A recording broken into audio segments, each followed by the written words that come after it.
Hello students, last लेक्चरमध्ये आपण बघितलं होतं युनिट नंबर फर्स्टमधला third topic physicochemical properties in relation to biological action. त्याच्यामधलं आयोनायझेशन हे आपण डिटेलमध्ये स्टडी केला होता. आता आपण बघूया solubility and partition coefficient. So let start. मी पल्लवी तुम्हा सर्वांचं स्वागत करते आपल्या मराठी चॅनलमध्ये, म्हणजेच आपल्या फार्मसीमध्ये. बघूया मेडिसिनल केमिस्ट्री 1 ही आपल्या मराठी भाषेमध्ये. सो स्टुडंट्स, सोल्युबिलिटी काय आहे आधी समजून घ्या. एक एक्झाम्पल घेऊया. फॉर एक्झाम्पल निंबू सरबत. उन्हाळ्याचे दिवस आहे, निंबू सरबत सगळ्यांना आवडतेच. तर निंबू सरबत बनवताना कसं बनवतो की आधी एक ग्लास घेतो. फॉर एक्झाम्पल एक असा ग्लास घेतला, त्याच्यामध्ये पाणी घेतो. पाणी घेतल्यानंतर आपण त्याच्यामध्ये मीठ ॲड करतो, ठीक आहे, साखर ॲड करतो. तर जेव्हा आपण मीठ किंवा साखर त्याच्यामध्ये ॲड करतो आणि त्याला स्टर करतो, म्हणजे त्याला काही चमच्याने विथ द हेल्प ऑफ चमचा आपण त्याला मिक्स करतो. मिक्स केल्यानंतर काय होतं की हे जे आपलं साल्ट किंवा शुगर आहे ते हळूहळू डिझॉल्व्ह व्हावं लागते, ठीक आहे. डिझॉल्व्ह झाल्यानंतर जे काही तयार होतं त्याच्यामध्ये आपण निंबू ॲड करतो आणि जे काही तयार होतं त्याला आपण एक निंबू सरबतचं सोल्युशन म्हणतो, राईट. सो मग प्रोसिजर करताना काय करतो की आधी आपण वॉटर घेतो कंटेनरमध्ये आणि त्याच्यामध्ये सोल्यूट ॲड करतो. सोल्यूट म्हणजे काय, एखादा सॉलिड सबस्टन्स जो आपण एखाद्या लिक्विडमध्ये ॲड करतो. आता तेव्हा सोल्युशन बनवतो, जेव्हा आपण फॉर एक्झाम्पल लिंबू सरबत बनवतो तेव्हा काय करतो की हळूहळू आपण साखर ॲड करतो आणि त्याला मिक्स करतो, सो दॅट ते प्रॉपर मिक्स झालं पाहिजे, डिझॉल्व्ह झालं पाहिजे. आता तुम्ही एक एक्सपेरिमेंट केला असणार किंवा बघितलं असणार की जेव्हा आपण साखर ॲड करतो तर ती टाकतानाच लगेच पहिल्यांदा टाकली ती विरघळून जाते, दुसऱ्यांदा परत दुसरा चम्मच टाकला तर ती थोडं विरघळायला वेळ लागते, परत थोडीशी ॲड केली तर परत थोडासा वेळ लागतो. असं ॲड करता एक वेळ अशी येते की ती डिझॉल्वच होत नाही. आलं का लक्षात?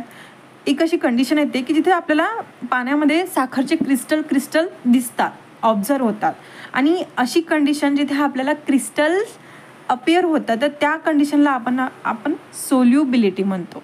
ओके, म्हणजे ते कॉन्सन्ट्रेशन किंवा ते क्वांटिटी, ज्या क्वांटिटीमध्ये आपली शुगर ह्या वॉटरमध्ये डिझॉल्व्ह होत नाही त्याला काय म्हणतो, सॅच्युरेटेड लिक्विड. किंवा दुसरं एक एक्झाम्पल घेऊ की एखाद्या समजा गुलाबजामुनचा आपल्याला पाक बनवायचा आहे, तेव्हा आपली मम्मी काय करते की पातेला घेतं, गॅसवरती ठेवते आणि त्याच्यावरती पाणी टाकते, त्याच्यानंतर त्याच्यामध्ये साखर टाकते. जेव्हा साखर डिझॉल्व्ह होऊ लागते तेव्हा काय होतं की हळूहळू ती मिक्स होते, but at a particular time ती मिक्स होणं थांबते. म्हणजे त्याच्यामध्ये ते इतकं असं विस्कस लिक्विड तयार होते, म्हणजे काय म्हणतो आपण त्याला, घट्ट असा पाक तयार होतो. आणि त्याच्यानंतर जर आपण फर्दर साखर ॲड केली तर ते डिझॉल्व्ह होत नाही at a constant temperature. Okay, आणि ती जी कंडिशन आहे ज्याच्यामध्ये आपली साखर ही पाण्यामध्ये विरघळत नाही त्या कंडिशनला आपण सॅच्युरेटेड कंडिशन म्हणतो, सॅच्युरेटेड सोल्युशन म्हणतो. आणि ती जी ॲबिलिटी आहे त्याला आपण सोल्युबिलिटी म्हणते. क्लिअर आहे सगळ्यांना की सोल्युबिलिटी म्हणजे काय?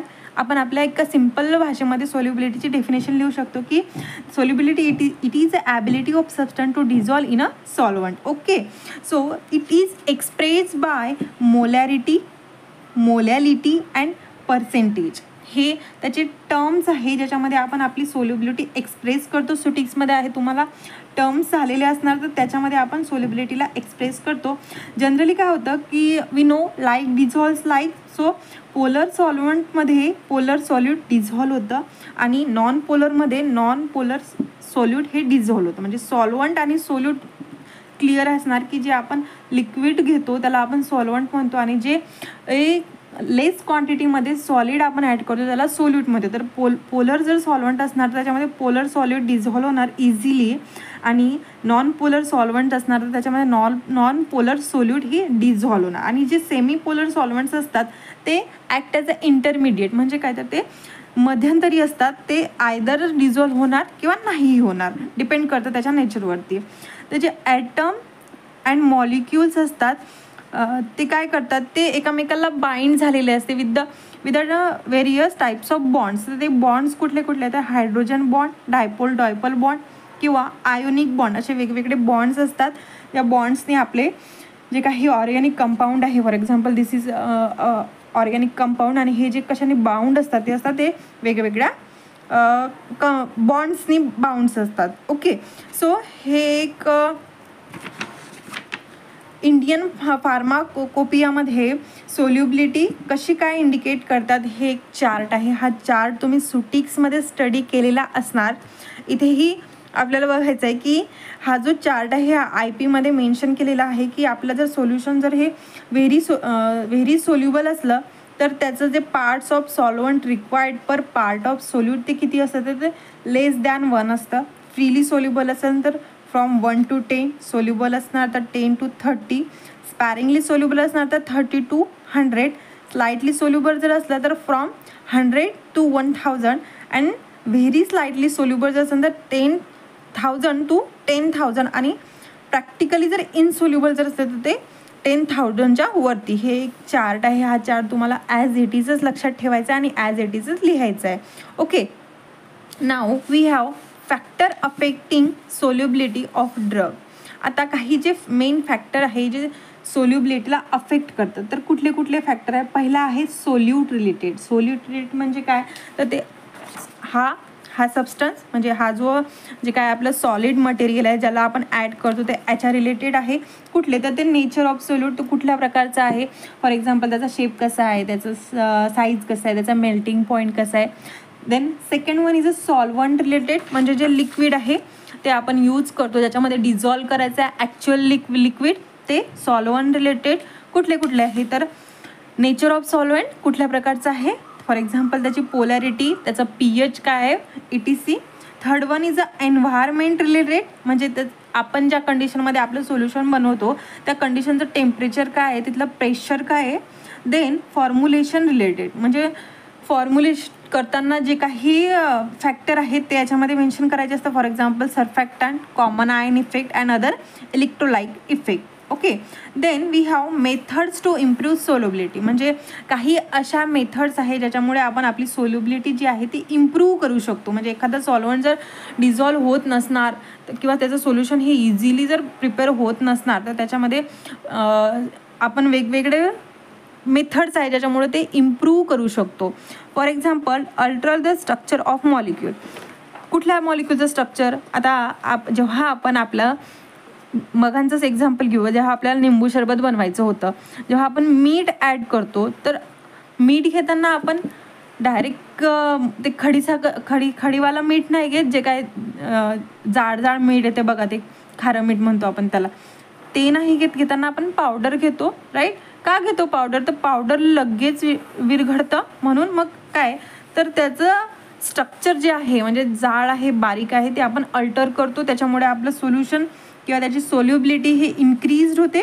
देन यूज ऑफ को सॉल्वेंट म्हणजे आता एखादं सोल्युशन जर बनवायचं आहे सपोज इथे आता सोल्यूट घेतलं तर आता सोल्यूट जर आपण लिक्विड घेतलं 2 लिक्विड घेतले आणि ते जर मिक्स होत नसणार, फॉर एक्झाम्पल ऑइल आणि वॉटर आपल्याला मिक्स करायचं आहे तर आपण काय करणार आहे त्याच्यामध्ये एखादं को सॉल्वंट ॲड करणार सो दॅट तो ऑइल आणि वॉटरचं जे काही मॉलिक्यूल आहे त्याला बाउंड करणार. Okay, then for example ethanol आपण ॲड करू शकतो. Then addition of surfactant.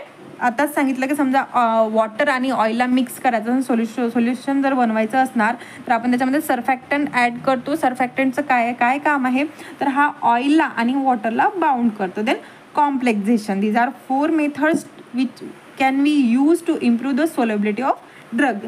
त्याच्यानंतर important relation to biological action. आता हे सगळं आपण सुटिक्समध्ये ऑलरेडी स्टडी केलं आहे बट याचा आपल्या बायोलॉजिकल ॲक्शनमध्ये काय इफेक्ट होतं हेही तितकंच इम्पॉर्टंट आहे.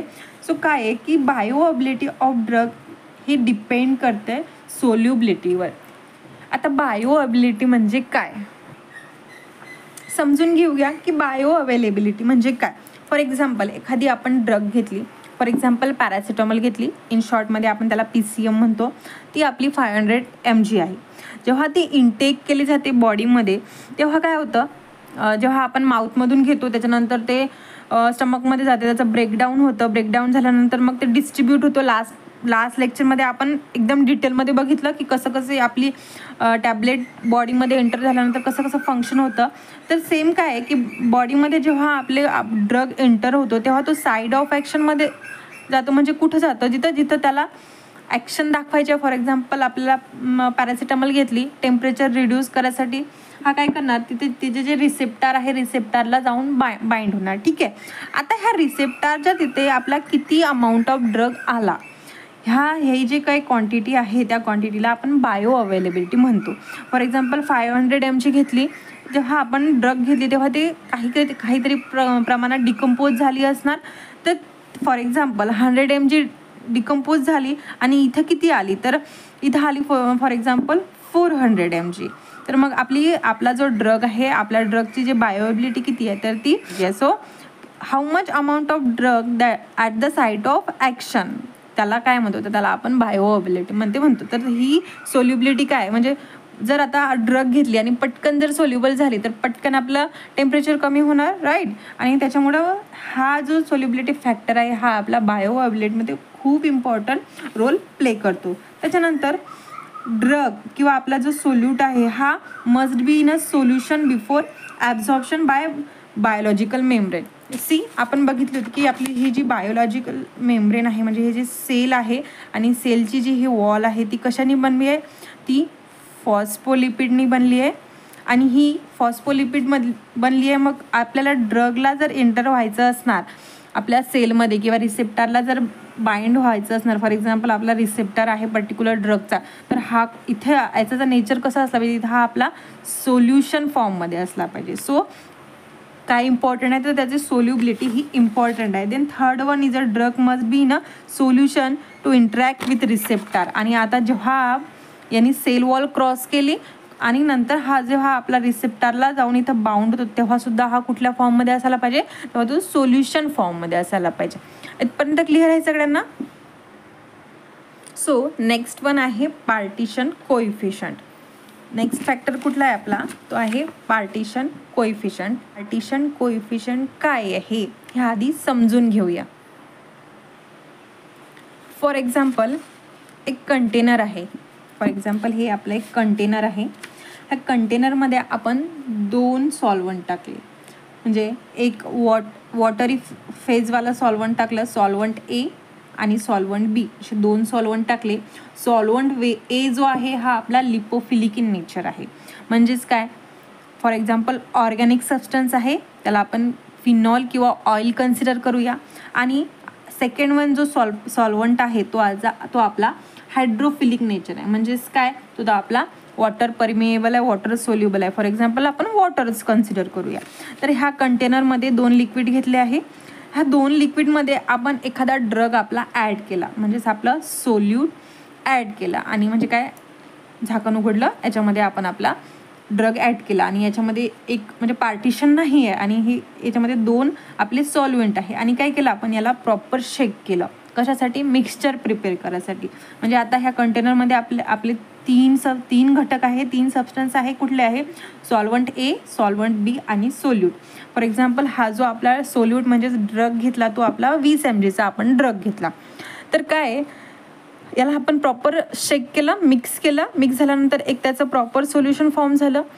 बट आता घेताना काय केलं होतं, 2 जेव्हा सॉल्वंट घेतले तेव्हा एक हा हायड्रोफिलिक आणि एक हा लिपोफिलिक घेतला होता. तर आत्ता काय करणार आपण की याला सेपरेटिंग फनेलमध्ये ट्रान्सफर करणार. सेपरेटिंग फनल सगळ्यांनी बघितली असणार, प्रॅक्टिकल करताना सगळ्यांना माहिती आहे की कशी असते ती. एक अशा प्रकारे ही एक सेपरेटिंग फनेल असते. कशासाठी यूज करतो, तर 2 वेगवेगळ्या नेचरचे जे सोल्युशन आहे, म्हणजे हायड्रोफिलिक आणि लिपोफिलिक जे काही सॉल्वंट आहे त्याला सेपरेट करायसाठी आपण सेपरेटिंग फनलचा यूज करतो, राईट. ऑइल फेज आणि वॉटर फेजला सेपरेट करायसाठी याचा यूज करतो. सो हे जे आपले मिक्सचर होतं कंटेनरमधलं आपण ट्रान्सफर केलं ह्या सेपरेटिंग फनेलमध्ये. आता ट्रान्सफर केल्यानंतर काय, एक अशा प्रकारचं एक त्याला स्टॉपर असतं. आता काय होणार, जे हायड्रोफिलिक नेचरचे जे सॉल्वंट असणार आपलं, तेव्हा काय करणार, ते खालच्या साईडला येणार. म्हणजे जर आपण पाणी आणि ऑइल आपल्या घरी नॉर्मल ग्लासमध्ये जर आपण पाणी घेतलं आणि त्याच्यावर जर तेल टाकलं तर पाणी खाली बुडात बसणार आणि तेल वरती तरंगणार. तेलावरची रांगोळी सगळ्यांना माहिती असणार, पाण्यावरची रांगोळी पाणी घेतो, त्याच्यावरती आपण वरती तेलाची लेअर टाकतो आणि परत त्याच्यावरती रांगोळी काढतो, तर काय होतं की हा ऑइल जो फेज आहे तो वरती तरंगायला लागतो, कारण लाईटर त्याची डेन्सिटी आहे as compare to water. So इथं पण सेम होणार. सेपरेटिंग फनलमध्ये काय होणार, वॉटर जे आहे, वॉटर हे आपला खाली सेटल होणार आणि जे ऑइल फेज आहे म्हणजे लिपोफिलिक फेज आहे तो आपला वरती राहणार. बट आता आपण इथे मिक्सचर प्रिपेअर केलं होतं सगळ्यांचं, तर आता हा जो ड्रग आहे, हा ड्रगचा काही पोर्शन हा ऑर्गॅनिक फेजमध्ये राहणार आणि काही पोर्शन हा हायड्रोफिलिक फेज म्हणजे वॉटरमध्ये मिक्स होणार. तर आपल्याला हेच चेक करायचं असते की आपला जो ड्रग आहे हा वॉटरमध्ये किती सोल्युबल झाला आणि ऑइलमध्ये किती सोल्युबल झाला आहे. तर आपण कसं चेक करतो, तर काय करतो, सेपरेटिंग फनेलला हा स्टॉपर आधी ओपन करतो. ओपन केल्यानंतर जे काय लिक्विड याच्यामध्ये एंटर होतं, स्टॉपर एकदम काढत नाही, हा स्लो काढतो आणि काय होतं, हे वॉटर किंवा जे काही लिक्विड आहे ते एंटर करते, खाली बिकर ठेवतो, बिकरमध्ये आपण आपलं लिक्विड बाहेर काढतो आणि जेव्हा हे जी लेअर आहे इथपर्यंत येते तेव्हा आपण आपलं स्टॉपर क्लोज करतो. म्हणजे काय, खालचं जे काही लिक्विड होतं ते पूर्ण आपण एका बिकरमध्ये ट्रान्सफर करून घेतलं. त्याच्यानंतर राहिलेलं जे काही लिक्विड होतं म्हणजे ऑइल फेज होता ते आपण दुसऱ्या बिकरमध्ये ट्रान्सफर करून घेतलं. अशा प्रकारे this is our solvent B which is hydrophilic in nature. जे आपलं वॉटरी होतं ते याच्यामध्ये आलं आणि दुसऱ्या बिकरमध्ये काय द सॉल्वंट 1 वालं जे आपण ॲड केलं होतं म्हणजे जे आपलं लिपोफिलिक नेचरमध्ये होतं म्हणजे जे ऑइली होतं ते दुसऱ्या बिकरमध्ये घेतलं. आत्ता घेताना काय करतो आपण, हे 2 बिकर काढले. 2 बिकर काढल्यानंतर आपल्याला त्याच्यामध्ये आपलं सॉल्वंट तर भेटलं, बट त्याच्यामध्ये आपलं सोल्यूट म्हणजे जे आपला ड्रग मॉलिक्यूल टाकलं होतं आपण मिक्स करायला तेही काही प्रमाणात आले. आता 2 कंडिशन आहे.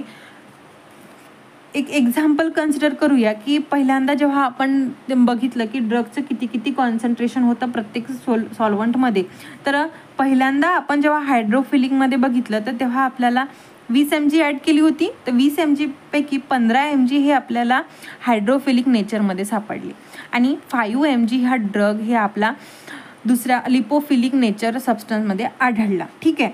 आणि दुसरी कंडिशन ही आहे की फॉर एक्झाम्पल हायड्रोफिलिक नेचरमध्ये आपला ड्रग ही कमी डिझॉल्व झाला, फॉर एक्झाम्पल 8 mg झाली आणि लिपोफिलिक नेचरमध्ये ही 12 mg ड्रग ही डिझॉल्व झाली. आता याचं काम काय आहे हे आपण पुढे बघूया. इथपर्यंत तुम्हाला समजत आलं की लिपोफिलिक आणि हायड्रोफिलिकमध्ये आपला जो ड्रग आहे तो किती प्रमाणात डिझॉल्व झाला, त्याच्यासाठी ही आपण एक एवढी मोठी प्रोसिजर काउंट करतो. तर याची कॅपॅसिटी, आपल्या ड्रगची कॅपॅसिटी लिपोफिलिक नेचरमध्ये किती प्रमाणात होतं हे जे चेक करायचं जे काही पॅरामीटर आहे त्याला आपण पार्टिशन कोइफिशियंट म्हणतो. समजलं तुम्हाला पार्टिशन कोइफिशियंट म्हणजे काय? आता हे आपण एक एक्सप्लेन केलं आहे, आपण थेरॉटिकली बघूया की पार्टिशन कोइफिशियंट म्हणजे काय. तर काय म्हणतं की it is a ratio of concentration of compound or drug in 2 phase at equilibrium. 2 phase कुठले, आपण हायड्रोफिलिक आणि लिपोफिलिक 2 फेज घेतले. त्या 2 फेजमध्ये आपला जो ड्रग आहे त्या ड्रगचं किती प्रमाणात तो आपला डिझॉल्व होता आणि त्याचं जे काय रेशो आहे त्या रेशोला आपण पार्टिशन कोइफिशियंट म्हणतो. ठीक आहे. जे काही एक्सप्लेन केलं तुम्हाला ते जर कळलं असणार तर तुम्ही हे इझिली एक्झाममध्ये लिहू शकता. काय लिहायचं आहे बघूया. तर हे जे काही ड्रग्सची ॲबिलिटी होते कशात मिक्स व्हायचे, तर लिपिड जो फेज होता, लिपिड फेजमध्ये जर जी आपल्या ड्रगची ॲबिलिटी होती डिझॉल्व होण्याची याला आपण लिपोफिलिसिटी म्हणतो. आणि हे जे काय लिपोफिलिसिटी आहे त्याला कॅरेक्टराइज केले कशाने, तर तो आपला पार्टिशन कोइफिशियंट. पार्टिशन कोइफिशियंट हे कॅल्क्युलेट केले जाते for example K is equal to concentration of drug in organic phase divided by concentration of drug in aqueous phase. म्हणजे काय, म्हणजे हा लिपोफिलिक आहे, ऑर्गॅनिक फेज आहे, तर याच्यामध्ये आपला ड्रग किती प्रमाणात डिझॉल्व झाले आहे याचं concentration upon concentration of drug which is dissolved in our aqueous phase म्हणजेच वॉटर फेज. म्हणजे इथं के काय, आपला के आहे पार्टिशन कोइफिशियंट.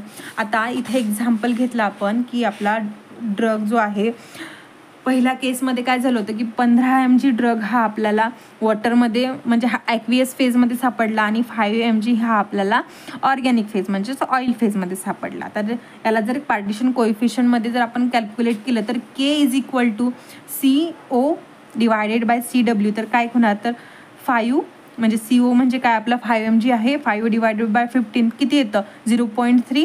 0.3 म्हणजे काय लेस दॅन 1 आलं. आता एक टर्म आहे जेव्हा आपण K कॅल्क्युलेट करतं तर हे आपल्याला एक आयडियली हे कंडिशन दिलं आहे की जर आपल्याला K जर आपला लेस दॅन 1 असणार, लेस दॅन 1 नसेल तर आपला ड्रग जो काय आहे तो आपला